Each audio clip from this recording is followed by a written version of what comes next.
World War II was the largest conflict in all of human history, the largest and bloodiest conflict. And so you can imagine it is quite complex. My goal in this video is to start giving us a survey, an overview of the war. And I won't even be able to cover it all in this video. It's really just to think about how did things get started or what happened in the lead up. And to start, I'm actually going to focus on Asia and the Pacific, which probably doesn't get enough attention when we look at things from a Western point of view. But if we go back even into the early 1900s, Japan is becoming more and more militaristic, more and more nationalistic. In the early 1900s, it had already occupied Korea as of 1910. And in 1931, it invades Manchuria. So this right over here, this is in 1931, and it installs a puppet state, the puppet state of Manchukuo. And when we call something a puppet state, it means that there's a government there, and they kind of pretend to be in charge, but they're really controlled like a puppet by someone else. And in this case, it is the Empire of Japan. And we need to remember what is happening in China in the 1930s. China is embroiled in a civil war. So there is a civil war going on in China.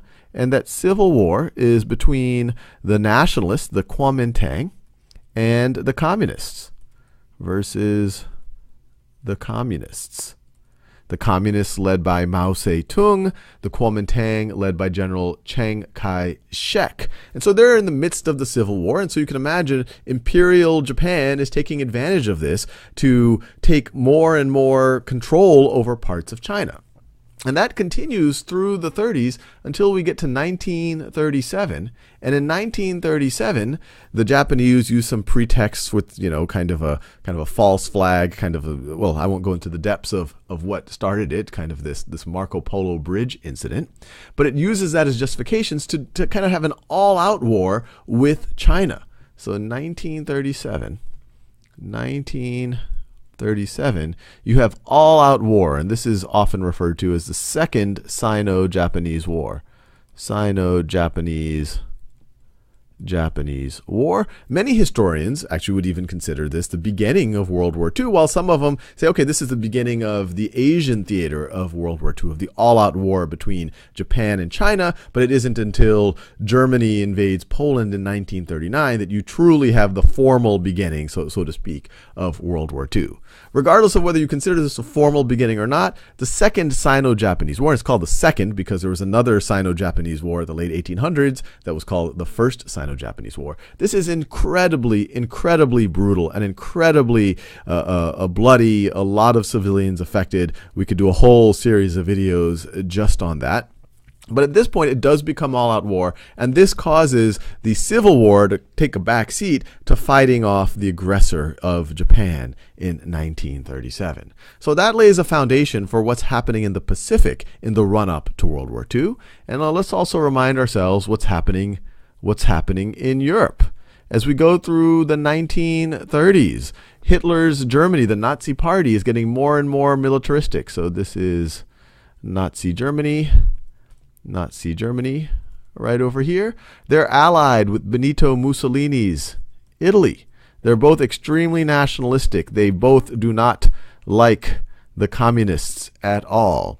You might remember that in 1938, you have the Anschluss, which I'm sure I'm mispronouncing, and you also have the takeover of the Sudetenland in Czechoslovakia. So the Anschluss was the unification with Austria. And then you have the Germans taking over the Sudetenland and Czechoslovakia. And this is kind of the famous, the rest of the what will be called the Allied powers kind of say, okay, maybe Hitler's just going to do that. Well, we don't want to start another war. We still all remember World War I. It was really horrible. And so they kind of appease Hitler, and he's able to kind of satisfy his aggression. So in 1938, you have Austria and the Sudetenland. And the Sudetenland are taken over by Germany.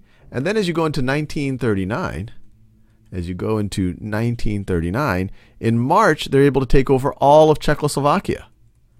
They're able to take over all of Czechoslovakia. And once again, the Allies are they're feeling very uncomfortable. They kind of have seen something like this before. They would like to push back, but they still are not feeling good about starting another world war. But so they're hoping that maybe Germany stops there. So let me write this down. So all of Czechoslovakia is taken over by the Germans. This is in March of 1939. And then in August, you have the Germans, and this is really in preparation for what you could guess is about to happen, for the all-out war that's about to happen. The Germans don't want to fight the Soviets right out the gate, as we will see, and as you might know, they do eventually take on the Soviet Union. But in 1939, they get into a pact with the Soviet Union. And so they sign the Molotov-Ribbentrop pact with the Soviet Union. This is in August, which is essentially mutual non-aggression. Hey, you do what you need to do. We know what we need to do. And they secretly started saying, okay, we're going to, all of these countries out here, we're going to create these spheres of influence where Germany can take control of part of it, and the Soviet Union, and Stalin is in charge of the Soviet Union at this point, can take over other parts of it. And then that leads us to the formal start, where in September, let me write this in a different color. So September of 1939, on September 1st, Germany invades Poland. Germany invades Poland on September 1st, which is generally considered the beginning of World War II. And then you have the Great Britain and France declares war on Germany. So let me write this. World War II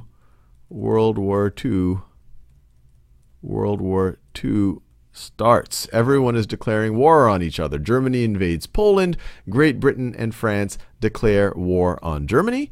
And you have to remember, at this point, Stalin isn't so concerned about Hitler. He's just signed the Molotov-Ribbentrop Pact. And so in mid-September, Stalin himself invades Poland as well. So they both can kind of carve out their spheres of influence. So you can definitely sense that things are not looking good for the world at this point. You already have Asia in the Second Sino-Japanese War, incredibly bloody war, and now you have kind of a lot of very similar actors that you had in World War I, and they're starting to get into a fairly extensive engagement.